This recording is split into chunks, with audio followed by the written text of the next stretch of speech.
आज हम जरा सा इस सब्जेक्ट पर प्रकाश डालेंगे कि हमारे देश में ये गरीबी क्यों है और इस गरीबी का मूल कारण क्या है। यदि आज आप लोग समझ लेंगे मेरी बातों को और समझकर अमल कर लेंगे तो गारंटी देता हूँ, लिखकर साइन कर दूंगा कि 1 साल के अंदर आपकी गरीबी सदा सदा के लिए चली जाएगी। यदि मेरी इन बातों पर अमल कर लोगे तो मैं कुछ निवेदन करूंगा, ध्यान से सुनिएगा। गरीबी के 4 कारण कौन कौन से हैं? द्यूतम, हमारा मन यदि जुआ में लग जाएगा, द्यूतम मीन्स जुआ, यदि हम जुआ खेलने लग जाएंगे इस लालच से कि जुआ से हम लखपति हो जाएंगे, धन्ना सेठ बन जाएंगे, तो देखो ये बिल्कुल कड़वा सत्य है कि जुआ खेलने वाला कभी करोड़पति नहीं हुआ, बल्कि जो उसकी खुद की पूंजी थी वो भी बर्बाद हो गई। पांडवों ने जुआ खेला था तो पांडवों का सारा राज्य, कीर्ति, यश नष्ट हो गया कि नहीं? किसके कारण? किसके कारण? तो पांडवों ने जुआ खेला था तो 12 साल के लिए उनके जीवन में गरीबी आ गई थी कि नहीं? बताओ।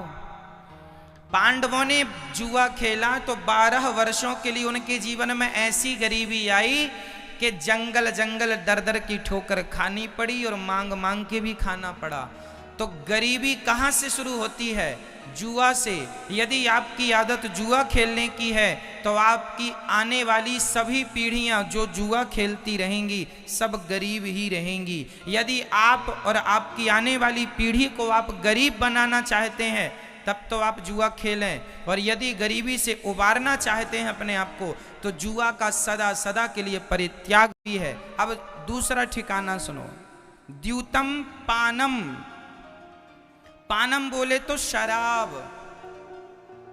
जो शराब पिएगा वो सदा गरीब रहेगा। क्यों? शराब मस्तिष्क को शून्य कर देती है।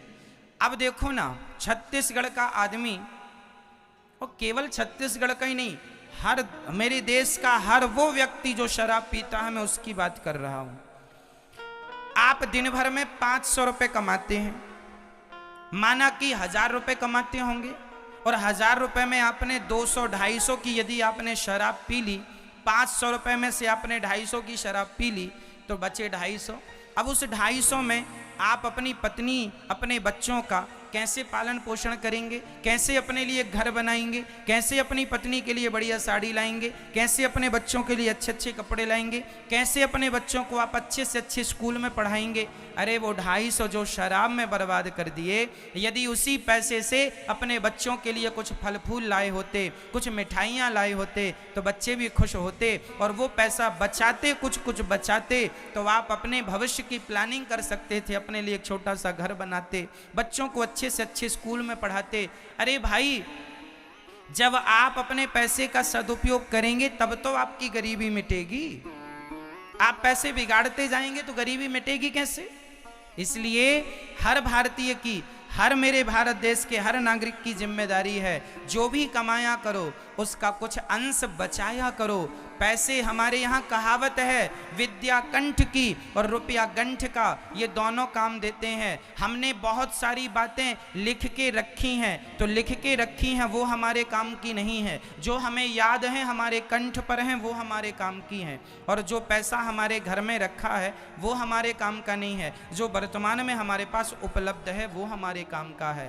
कहने का तात्पर्य ये है कि कल को फिर से यदि लॉकडाउन लग गया और आपके पास पैसे नहीं हुए तो किसके सामने हाथ फैलाने जाओगे? इसलिए बुरा वक्त कब आ जाए कह के नहीं आता, इसलिए भगवान करें बुरा वक्त कभी ना आए, पर आ जाए तो हमें उसके लिए 2 पैसे बचाना इसलिए चाहिए कि कल के समय पर पता नहीं कौन सा वक्त आ जाए, इसलिए कल के लिए 2 पैसे हमारे पास बचत के हों। और ये तब बचत होगी जब आप अपने खर्चों को कंट्रोल करेंगे, गलत खर्चे बंद करेंगे और सही जगह धन का